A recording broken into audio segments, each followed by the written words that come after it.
Hello everyone, 6 days Delhi, Manali, Kullu and Agra trip பார்ப்போம். Already எல்லாத்தையுமே தனித்தனி வீடியோவாக நான் போட்டிருப்பேன். அது எல்லாமே ரீசெண்டாக நான் போனது. இதுதான் நான் ஃபர்ஸ்ட் டைம் போன ட்ரிப். இதை நான் எங்கேயுமே ஷேர் பண்ணியிருக்க மாட்டேன். அண்டு ஒவ்வொரு ட்ரிப்போடைய காஸ்ட்டு, எங்கே ஸ்டே பண்ணணும் எல்லாத்தையுமே நான் தனித்தனி வீடியோவில் சொன்னதுனால இதில் நான் வந்துட்டு அந்த 6 days எப்படி போச்சு, என்னென்ன ப்ராப்ளம் இருந்துச்சு அந்த மாதிரி மட்டும் நான் சொல்கிறேன். ஃபர்ஸ்ட் டே நான் சென்னையிலேருந்து கிளம்பிட்டேன். மார்னிங் கிளம்புனேன் அரவுண்ட் 4 o'clock. அண்டு இந்த டைம் நான் போனது எல்லாமே வந்து போஸ்ட் கோவிட் அண்ட் காஸ்ட் எல்லாமே ரொம்ப கம்மி, 3000 தான். சென்னை டு டெல்லிக்கே ஃப்ளைட்டு 3000 தான் எனக்கு ஆச்சு. பட் அதுக்கு அடுத்த இயர் தான் நான் திரும்ப இன்னொரு மணாலி ட்ரிப் போட்டேன். அதில் 7500, இப்போ பார்த்தா 9000 வரைக்கும் வருது. ஸோ காஸ்ட் வந்து ஏறிக்கிட்டே தான் போகுது. இந்த ட்ரிப்போட காஸ்ட்டு இப்போ நான் சொல்கிறது வேஸ்ட். அதனால் ஜஸ்ட் நான் வந்து என்னென்ன நடந்துச்சு, என்னென்ன ப்ராப்ளம் இருந்துச்சுன்னு சொல்லிடுறேன். நாங்கள் ஃபர்ஸ்ட் டெல்லி போயிட்டோம். அது வந்துட்டு Jan 26. ஸோ டெல்லி வந்துட்டு ஃபுல்லாக க்ளோஸ்டு. ஓகேவா?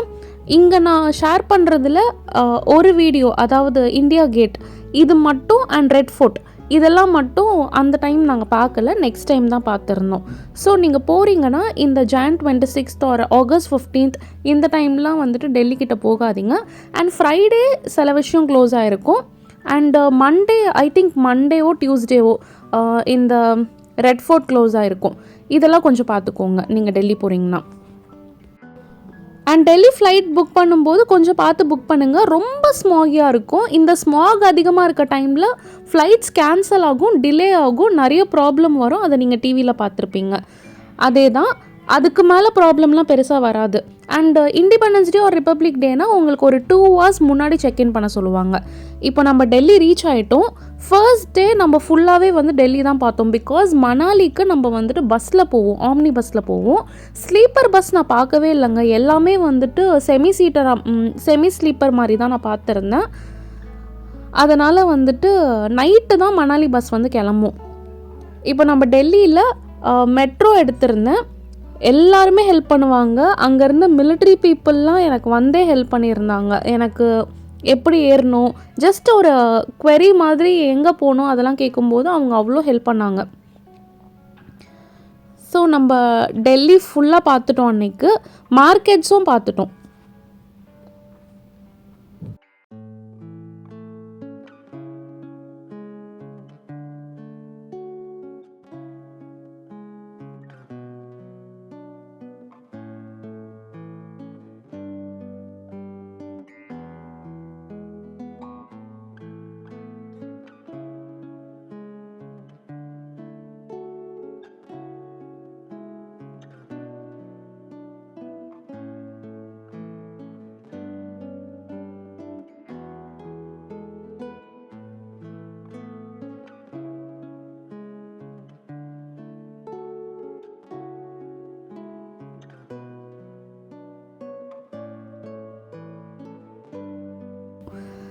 நெக்ஸ்ட்டு ஆம்னி பஸ்ஸில் வந்து போயாச்சு.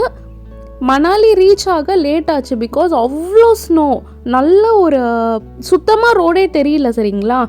மார்னிங் 7 o'clock போக வேண்டியது. பட் நாங்கள் ரீச் ஆன டைம் பார்த்தீங்கன்னா 11-11:30 ஆகிடுச்சு.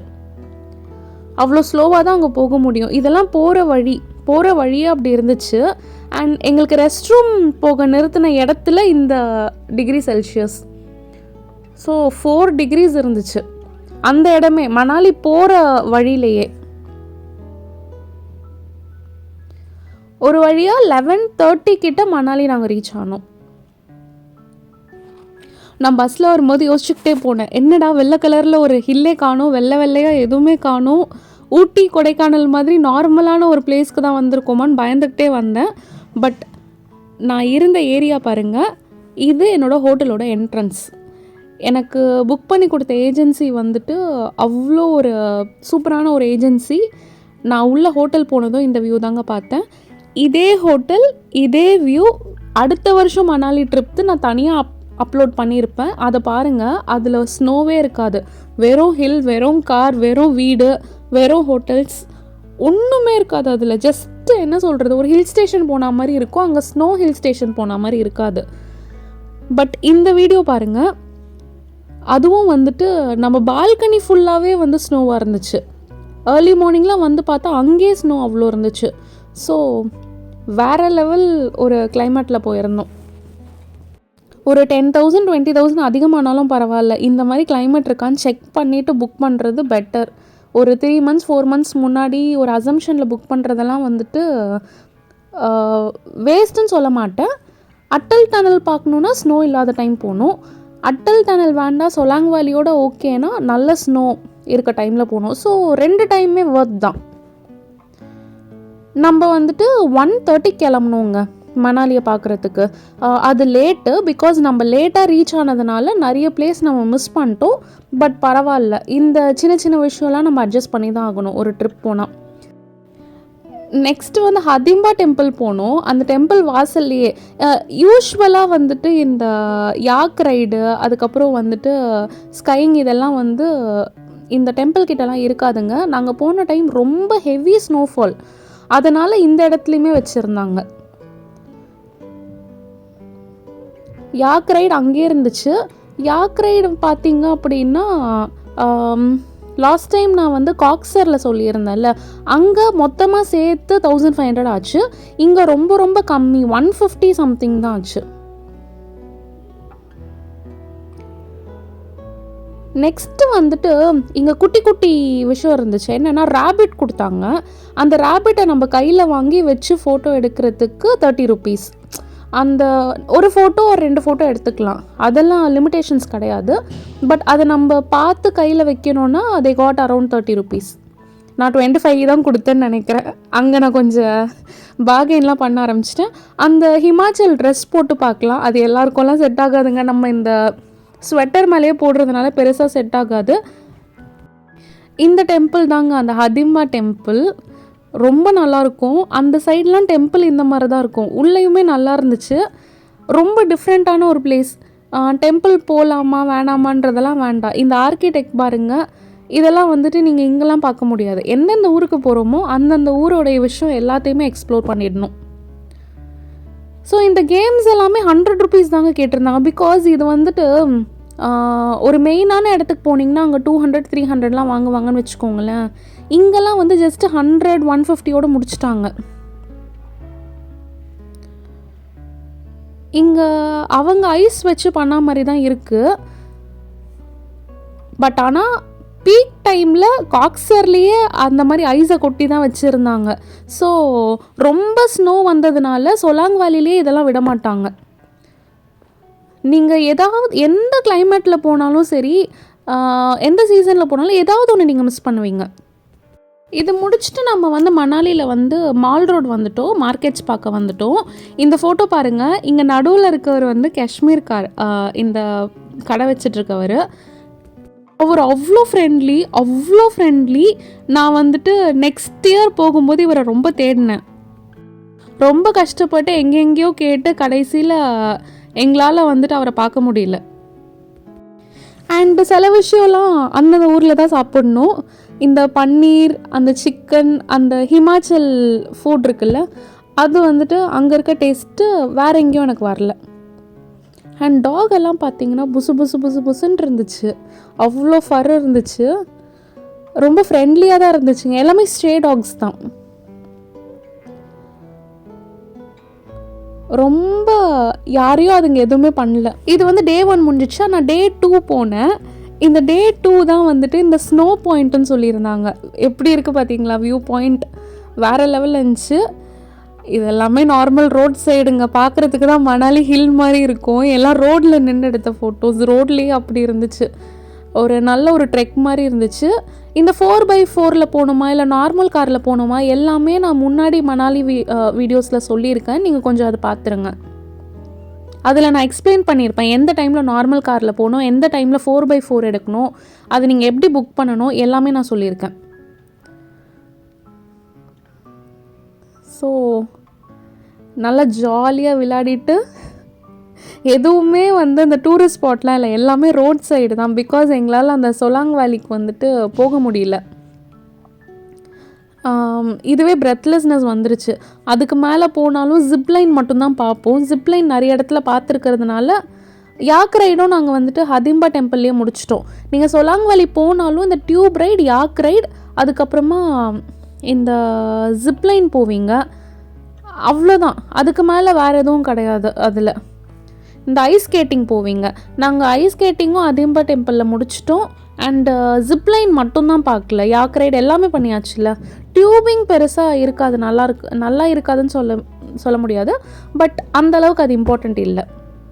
அதனால் ரோட் சைடில் இருக்க ஐஸ்லேயே விளையாடி முடிச்சிட்டோம். அன்றைக்கி டே ஃபுல்லாக அதே மாதிரி தான் போச்சு. அண்ட் ஒரு ஃபால்ஸ் ஏற ட்ரை பண்ணோம். எனக்கு இந்த மணாலி கண்டிப்பாக போகணுன்ற ஒரு விஷயம் வந்துட்டு ஹே ஜவானி ஹை திவானி மூவி பார்த்து தான் வந்துச்சு. ஸோ எனக்கு ரொம்ப நாள் ஆசை மணாலி போகணுன்ட்டு. மணாலி போனால் அந்த மூவி அங்கே பார்க்கணும். அது ஒரு 100 வாட்டி நான் பார்த்துருப்பேன். மணாலியில் அந்த மூவி பார்க்கணுன்னு ஆசை. அதுவுமே வந்துட்டு பக்கெட் லிஸ்ட்டில் முடிஞ்சு போச்சு. அவ்வளோ ஹாப்பியாக இருந்துச்சு எனக்கு அந்த மூவி அங்கே பார்க்குறதுக்கு. இது முடிச்சுட்டு ஜோகினி வாட்டர் ஃபால்ஸ்னு ஒன்று இருந்துச்சு. அதுதான் ஒரு ட்ரெக்கிங் மாதிரி போயிருந்தோம். அது போகிற வழியுமே இதே மாதிரி தாங்க இருந்துச்சு. ரொம்ப ரொம்ப கஷ்டம். நான் உங்களுக்கு சொல்லிடுறேன், அந்த வாட்டர் ஃபால்ஸை நீங்கள் லிஸ்ட்டில் வச்சுருக்கீங்க அப்படின்னா, இந்த மாதிரி ஐஸ் இருக்குல்ல, இந்த ஐஸ் என்ன ஆகும்னா பனி மழைலாம் பெய்யலாங்க. இந்த மாதிரி தான் ஃபுல்லாக இருந்துச்சு. வெயில் அடிச்சிச்சு. வெயில் நல்லா டிரெக்டாக ஐஸ் மேலே படும்போது என்ன ஆகும்னா அது கொஞ்சம் தண்ணியாக உருக ஆரம்பிச்சிரும். அப்போது நமக்கு இந்த ஷூ தான் கொடுப்பாங்க. நீங்கள் யூஸ் பண்ணுற நார்மல் ட்ரெக்கிங் ஷூவில் போக முடியாது நம்மளால். அவங்க இந்த இடத்துக்கு போகிறோனாலே நமக்கு இந்த ஷூ அண்ட் இந்த சூட் ரெண்டுமே வந்து ரெண்டல் கொடுத்து தான் அனுப்புவாங்க. நம்ம என்ன பண்ணணும்னு பார்த்தீங்கன்னா, ஒன்று இருக்கிறதுலே பெஸ்ட்டு ட்ரெக்கிங் ஷூ போட்டுக்கணும். அப்படி இதெல்லாம் போட்டுட்டு போகிறீங்கன்னா உங்களுக்கு நல்லா வழுக்க எப்படி இருக்கும்னா, இது ஃபுல்லாகவே ஸ்னோ தானே. இந்த ஸ்னோவில் எங்கே பள்ளம் இருக்கும் இல்லை எங்கே வந்து வாட்டர் அந்த ஏரியா கவர் ஆகிருக்கும் எதுவுமே உங்களுக்கு வந்து தெரியாது. இது மேலே ஸ்னோ மாதிரி தான் இருக்கும். நீங்கள் போனீங்கன்னா நீங்கள் உள்ளே கூட போயிட்டு விழ சான்ஸ் இருக்குது. அதனால் பார்த்துக்கோங்க. அந்த ஜோகினி வாட்டர் ஃபால்ஸ் போகிறது வந்துட்டு அவ்வளோ ஈஸி கிடையாது. ரொம்ப ரொம்ப கஷ்டமாக தான் இருந்துச்சு. அவ்வளோ கஷ்டமாக இருந்துச்சு. ஸோ நான் பாதியில் போயிட்டு நான் வந்து ஸ்டாப் பண்ணிட்டேன். நான் போகலை. நான் சொன்ன இடம் இதுதாங்க. அந்த வாட்டர் ஃபால்ஸ் போகிற வழியில் எனக்கு இதை பார்த்ததும் கொஞ்சம் பயம் வந்துருச்சு. பிகாஸ் இந்த இடத்துல எனக்கு ரொம்ப வழுக்க ஆரம்பிச்சிருச்சு. ரொம்ப வழுக்க ஆரம்பிச்சிருச்சு. இதுக்கு மேலே போகிறது சேஃப் இல்லைன்னு எனக்கு தோணிடுச்சு. ஸோ செகண்ட் டே எனக்கு இதோட முடிஞ்சிருச்சு. நான் கீழே வந்துட்டால் மற்றவங்களாம் போனாங்க. தேர்ட் டே பார்த்திங்கன்னா நம்ம இருந்த ரூமெல்லாம் வேறு லெவல் ரூம். உங்களுக்கு நான் ரூமோட வீடியோவும் காமிச்சிருப்பேன். நம்ம நெக்ஸ்ட்டு வந்து என்ன பண்ணிட்டோன்னா குலு போயிட்டோம். இது வந்து ஐ திங்க் 4th டே. ஓகேங்களா. ஃபர்ஸ்ட் டே டெல்லி முடிஞ்சிச்சு, second day Manali, third day Manali, 4th டே குலு. இந்த குலுவில் வந்துட்டு நமக்கு ஒரு மியூசியம் காமிச்சிருந்தாங்க. எனக்கு மியூசியம் ரொம்ப பிடிக்கும். இது வந்து 25 rupeesங்க per person. அவ்வளோதான் வாங்கியிருந்தாங்க. இந்த மியூசியம் ரொம்ப நல்லா இருந்துச்சு. வெளியில் வியூ பாயிண்ட் சூப்பராக இருந்துச்சு.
இதை முடிச்சுட்டு நம்ம போன இடம் பார்த்திங்கன்னா ரிவர் ராஃப்டிங் தனி வீடியோ போட்டிருப்பேன். அதில் எவ்வளோ காஸ்ட் ஆகும், எவ்வளோ தூரத்துக்கு கூப்பிடுவாங்கன்றது. நான் ஃபர்ஸ்ட் டைம் ரிவர் ராஃப்டிங் போனப்போ பெருசாக வீடியோஸ் எடுக்கல. அது கோப்ரோ சார்ஜஸ் அந்த டைம் எனக்கு கொஞ்சம் அதிகமாக தெரிஞ்சிச்சு. பட் வந்துட்டு செகண்ட் டைம் தான் இவ்வளோ வீடியோஸாக எடுத்திருந்தேன். ஸோ நான் இந்த வீடியோ மட்டும் ரீப்ளேஸ் பண்ணியிருக்கேன். இது முடிச்சுட்டு நம்ம வந்துட்டு மணாலி டு டெல்லி பஸ் ஏறிட்டோம். போகிறதுக்கு தாங்க ரொம்ப லேட் ஆச்சு. பட் மணாலி டு டெல்லி வந்துட்டு டைம் ரொம்ப கம்மியாக தான் இருந்துச்சு. 7 o'clock நான் பஸ் ஏறியிருந்தேன். மார்னிங் 5:30க்கு டெல்லி ரீச் ஆகிட்டேன். நெக்ஸ்ட் டே வந்து நம்ம வந்து ஆக்ரா போயாச்சு. ஆக்ராவில் நிறைய பிளேசஸ் இருந்துச்சு. அண்ட் நான் இங்கே எக்ஸ்பிளைன் பண்ணலை, அதுவுமே தனி வீடியோ இருக்குது. அதோட டிஃபிகல்ட்டிஸ் எல்லாமே நான் உங்களுக்கு வந்து சொல்லியிருந்தேன், அதுலேயே சொல்லியிருக்கேன்.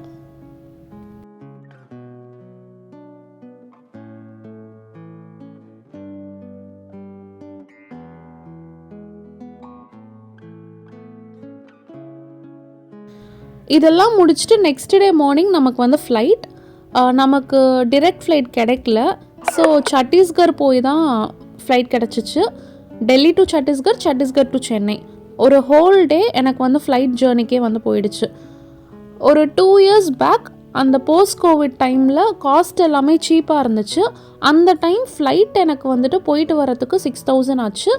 பட் மற்ற இயர்ஸ் எல்லாமே 7,500 ஒன் வே.